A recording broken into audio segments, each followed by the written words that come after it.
Well, hello everyone, and welcome to another episode of the Big Brain Gameplay Lecture, here playing XCOM 2 and talking about terrorism. We are going to be talking about nationalist separatist movements. What is the difference between separatists and other types of terror, and is there anything we can do about it? We're going to learn today on the Big Brain Relax and Learn Gameplay Lecture, so let's get our class handed to us. We're talking this week about separatists. Separatist terrorism. What is it? How is it different, right?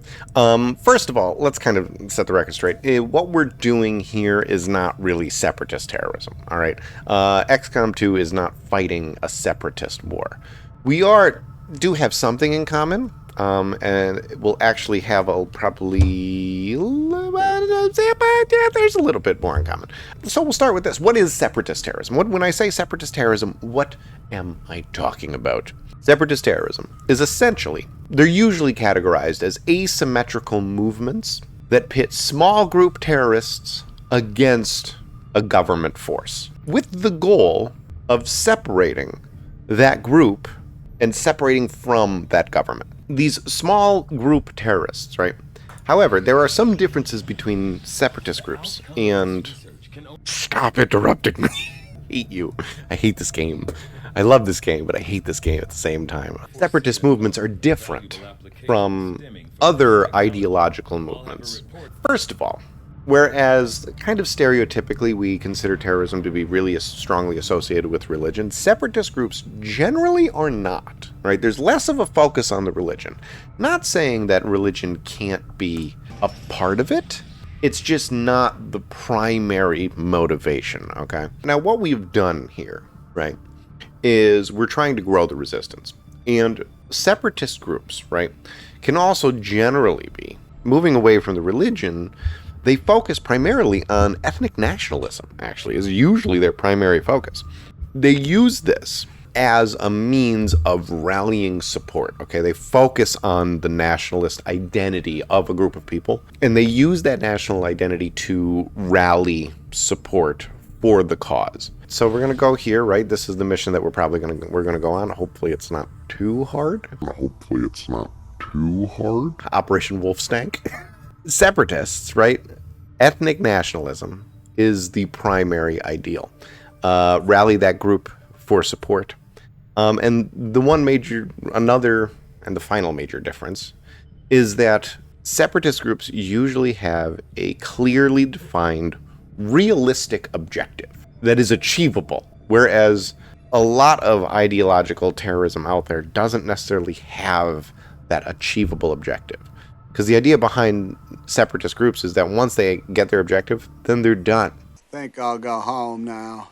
So knowing that can actually inform the way that we deal with them. Our primary purpose for separatist groups is to mobilize that community of ethnic nationalists, of an ethnic group, usually.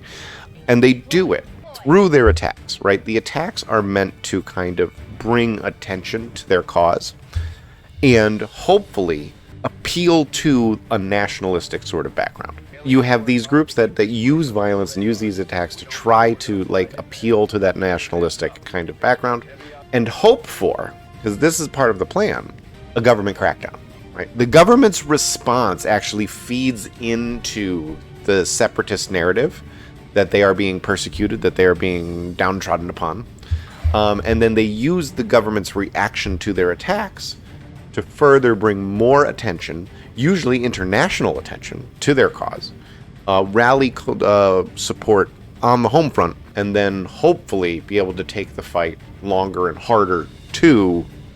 longer and harder. Erotic! Erotic! Erotic! Erotic! The government that they're fighting against. That's the idea behind separatist terrorists and separatist terrorist techniques. Here we go. This is a big mission. So let's hope we don't lose any guys on this, because we might. So that's kind of the definition and characteristics of separatist groups. Really, kind of what I wanted to discuss today is a real world example Because so far we've been kind of just talking in the abstract, right? We've been using XCOM as an example. But let's actually talk about a real world example. And what I like about the example that I'm going to use is that it's kind of a relatable one. And you're like, what? Relating to terrorists? How dare you? No, it's the Irish Republic. It's the separatist movement of the Irish Republicans wanting to separate themselves from Great Britain and self-govern. And that's a movement that, I mean, I think even all of us can sort of, the idea of self-governance is an idea that I think a lot of people can get behind. And so it's a really good kind of example that we're going to use. So we're going to use that as our kind of example of separatist terrorist groups and how to deal with them. Because let me tell you, Britain done fucked up when dealing with them and then really did it right. So it's going to exemplify what not to do and then what to do to deal with separatist groups. So the IRA. First, we have to start off with the IRA has been around for quite some time, basically the entirety of the 20th century. We kind of have to start our story after the Easter Rebellion, which was a time in which members of the Irish Republicans, it was primarily a school teacher and a couple of his friends, took over a government building in, I can't even remember. Doesn't really matter for the parts of the story. What matters is that they failed. And after that, the IRA kind of realized that it didn't have quite the amount of public support that it thought it had. And that was in 1916. So after that, the IRA kind of went underground. And they separated because there was the Sinn Féin element, which was like their political party and still exists to this day. There are actually a couple of Sinn Féin members in the House of Parliament in England.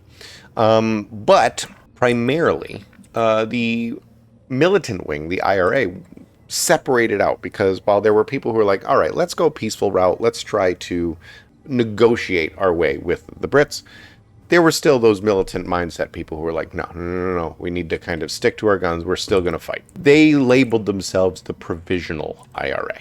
After the 1930s, the IRA continued to kind of try to make sporadic attacks here and there, but they never really garnered much support. Alien activity. Okay, so they're in that base. We shall find them. We shall kill them. So up until like the 1960s, what the fuck is that thing? Now there's giant turrets that I got to deal with? What the fuck? Up until the 1960s, the IRA, the Provisional IRA kept making attacks, trying to rally support, but their numbers kept dwindling to the extent that by the 60s, they were in the thousands, and they had been reduced down to just dozens of members in Northern Ireland. And then I believe it was 69 happened, right? Yes, 1969. In Ireland, a civil rights movement actually sprouted up. We're going to try and stay away from that thing as best we can, so we're going to go this way. A civil rights movement sprouted up because the Catholics were essentially being repressed. They were being not punished, but they were being put down by the government because, for those of you that are unaware, the British government has a national religion, and that is Protestantism, right, through the Church of England. And the government is a Protestant government, essentially.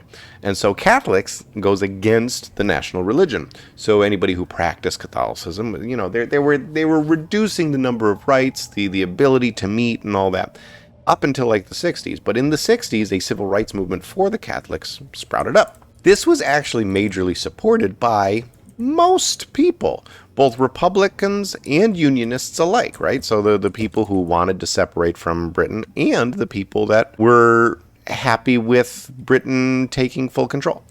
However, government crackdowns kind of took away the right to demonstrate.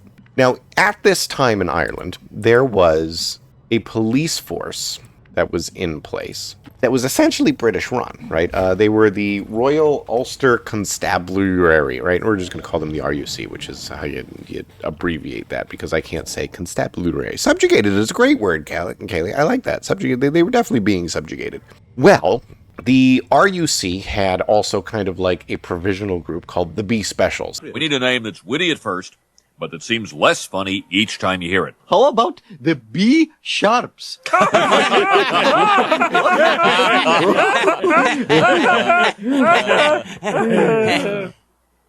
Perfect. They were like the part-timers that would come in and crack heads when heads needed to be cracked. Or at least according to the Brits. Staying away from that thing. Can we go? Can you go here? So just so that we get some eyes over here. Oh, shit. Oh, shit. The giant snake dude. That's horrifying. Look at that health. Just gonna stay away from that. I have a feeling it's gonna kill us. You're correct, sir. So this civil rights movement, right, led to protests. And you had the RUC and the B Specials, who sided with, surprise, surprise, the Unionists, the Protestants, the ones who wanted to remain with the crown. The problem is that during the protests, right, there was a large march that happened in 1969. Let me see if I can find it. 1969, there was a march from Londonderry to Belfast. And that march was primarily the Catholics marching on behalf of their civil rights, and who sided with the Catholics were the Republicans. These weren't IRA people. These were just normal everyday citizens who disagreed with being subjugated under the crown and also believed that the Catholics should have more rights. Well, because of the government crackdown on demonstrations, the march didn't go so hot. They were attacked by counter-protesters and the RUC and the B Specials. A couple weeks later, there was a kind of a national holiday. It was the Protestant Apprentice Boys Parade, right? So there was this national holiday for the Protestants. So you had a march that was organized by the Catholics, and the police and counter-protesters put a stop to it by basically beating up the demonstrators. And then a couple weeks later, you have a march, an organized march by the Protestants, that the police took part in. The B Specials took off their uniforms and donned orange sashes, which was kind of like the regalia of that movement, to join the march. Well, of course, the Catholics came out, violence erupted, stones got tossed, bottles got smashed, Irish people fighting in the streets. History has shown if rock isn't enough, then use more rock. We've learned in this game what solves all problems is grenades, actually. Can I grenade him? I can. Just grenades. The thing you need about this game is that grenades solve all problems. It's also a good life lesson. So we're gonna let's move the specialist. Let's just get you all the way over here. Yeah, we're just going around. We're avoiding this King Cobra thing as best as we can. Yeah, tanky boy. Hey, boy, just go this way, please. We're going to keep them all clustered together. This is probably a bad idea. But at least they're together. And if they die together. Clustering up like this is rarely a good idea. Oh, we need to try to get in there? How the hell is that going to work? Oh, good. Oh, God. Oh, God, no! Oh, fuck. Stop moving closer to me. We're placing everybody on Overwatch. I don't want to start fighting this thing at all. So where did I leave off? So violence ensued. Oh, he's just coming at me. Oh, God. What I can do is grenade it. Grenades always help. I do that. It removes cover. This is really not fun. But I guess we have to do it. All right. Wish me luck, folks, while we continue to talk about the IRA. This is actually a good segue. During that demonstration, the police took off their uniforms and started beating up the Catholics. And what did Britain do? Well, Britain overreacted, much like this.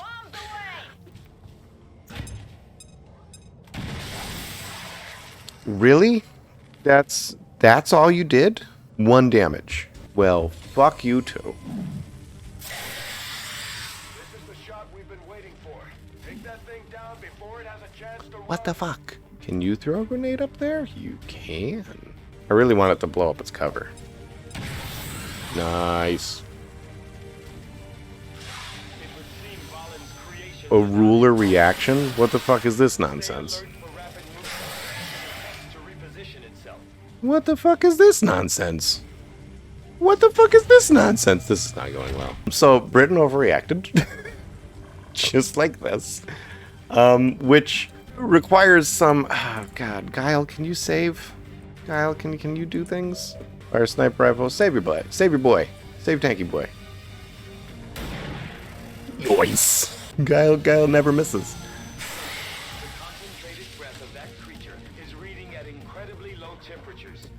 That's not good. Well, fuck you too. So the army comes in, right? Britain sends in the army, much like this. And what ends up happening is you have two sides. You have the Unionists. Stop it! Stop shooting my peoples! So what happened was they sent in the army, they overreacted, and the army comes in, and you have two sides. And the people who are being attacked are the Catholics, right? The Republicans. The army comes in and they see two sides. They see the Unionists and the Republicans. I don't understand all of this shit that's happening. And the Republicans, right? So the army sees two sides, one waving the Union Jack, claiming that they want to stay with Great Britain, and pointing at people who are waving the Irish flag and saying, down with the Union. When the Catholics saw the army come in, they were like, oh my God, you're here to help us. And then the army just put their boot heel on their face, just like what the Advent did to me just now. And it ended up going real wrong for Britain.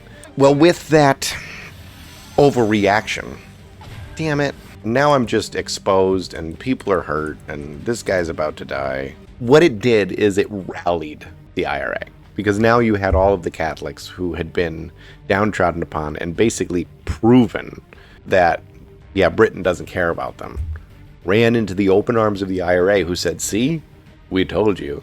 And their numbers swelled from just a couple dozen people to 2,000 members within a few days. And for the next 15 years, the IRA and Great Britain fought a protracted conflict. The Irish call it the Troubles, until a peace accord was signed in 1985. The reason why the fight went on so long and why peace was actually the answer was because of a couple reasons. And this is kind of the last thing I need to talk about, because I'm not getting out of this anytime soon. Military victory was unobtainable for both sides, right? The IRA wasn't going to defeat the British military, and the British military wasn't going to hunt down the IRA, because they just kept getting members. Allied governments from all over the world were pleading with both sides to end the conflict. 3, as negotiations began, both sides started to become more amenable to what was going to become a peaceful conclusion. And finally, 4, the peace was brokered between a broad coalition. It wasn't just between the IRA and Britain. It was Sinn Féin was involved, Great Britain, the Protestants, the Catholic, the Unionists, the Republicans, all of them were involved in making this peace. And I believe in 1995,